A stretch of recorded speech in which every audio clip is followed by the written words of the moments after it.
I just found him. You found him? Yep. Where's he at? Down here in this ditch. I would say he died shortly after that last trail camera video. I was literally just getting ready to say that. As He soon went, as we get that video of him. man, he went right back here and died. I think I might be able to see you actually. I'm gonna walk down here to him. Okay. All right, bye. Well, we knew this was, we knew this day was coming. Yeah.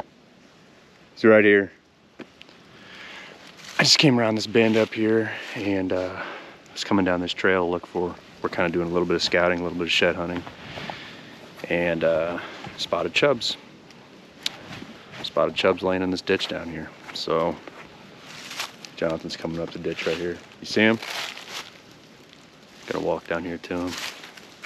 That last trail camera video that we got of him was just right up here on the south path, and he was walking by it, headed down this ditch, headed down this way, and I would say he died shortly after that. I spotted him from up there, man. I was up in those shingle oaks. Let's see it.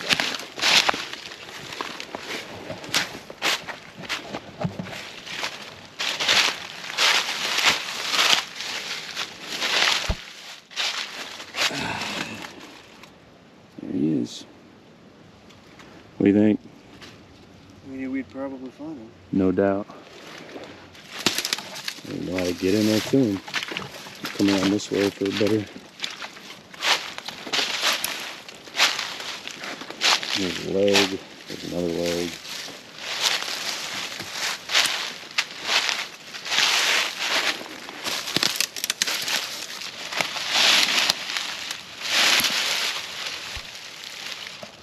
Glad we found him, you know. Not how we wanted to find him, but we expected to find this deer. You see him decent? Yeah. We expected to find him like this. He looked perfectly healthy at the beginning of the season, you know. He was, I mean, that was the reason we called the deer Chubbs. He was kind of a short, stumpy, chubby buck. Yeah, we were gonna let him go another year. Well, once we, you know, realized that he had something wrong with him, we decided that we were gonna, I was trying to hunt him. Jonathan had already taken Reno, and he basically was leaving the farm to me to hunt, whether I caught up with Chubbs or BJ, and I actually had some really close encounters with this deer. I came to full draw on this buck. What night was that, Jonathan? November 3rd. He came right under us at like 9 yards, and then got by us and was broadside behind a fence in some brush at 19 yards. And I was at full draw, had the pin on him, totally settled in and everything. But it was just a little bit too dark, and so I didn't want to take the shot. I could tell that I was on the deer with my pin, and it was legal shooting light. I couldn't see if there was any brush in the way, and I didn't want the arrow to deflect or anything and make a bad hit, so let him walk. And that was a really close encounter, but he dropped a bunch of weight really fast. Like, we had pictures of him on, what was it, the 17th, I think, on the bedroom camera. 17th and then the 26th. Are you looking at him? Yeah. And he started losing weight the 26th. Okay, so not even 10 days later. So we knew something was wrong with him, we just didn't know what. The 17th, he looked good, hitting that scrape in that bedroom camera. And then not even 10 days later, he'd already dropped a bunch of weight, and he looked really thin. And then I had that first encounter with him on November 2nd, and that was the first time I saw him limping really bad on, I think it was his hind right leg. But it didn't look like there was anything really wrong with him. We just both kind of thought, man, if he dropped that much weight in that short period of time, whatever's going on with him, he's probably not gonna survive. And then as the season went on, I decided that I was gonna try and hunt him because he was injured and we weren't sure if he would make it through the season. So I kept hunting him a little bit and just kind of decided whoever gave me an opportunity first, whether it be him or BJ, that I was gonna take that opportunity. And Had a couple other close encounters with him. I think the last time I saw him was the 6th. And we had a bunch more trail camera pictures of him, daylight photos of him.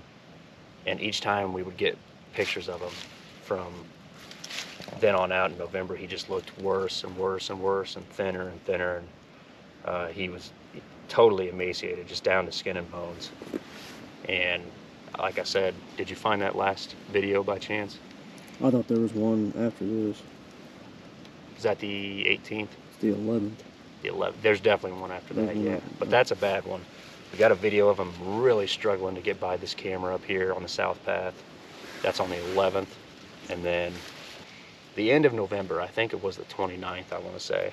I think it was the 29th, but I Don't have it on your phone. can't find it.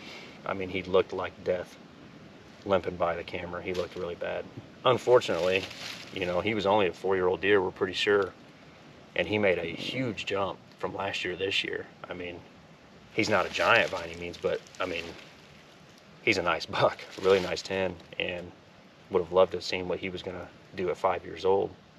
And by the time I shot BJ, that, you know, I made a decision that I was definitely not gonna go after this deer from then on. After taking BJ, we were just gonna leave him alone and pray that he made it through the winter.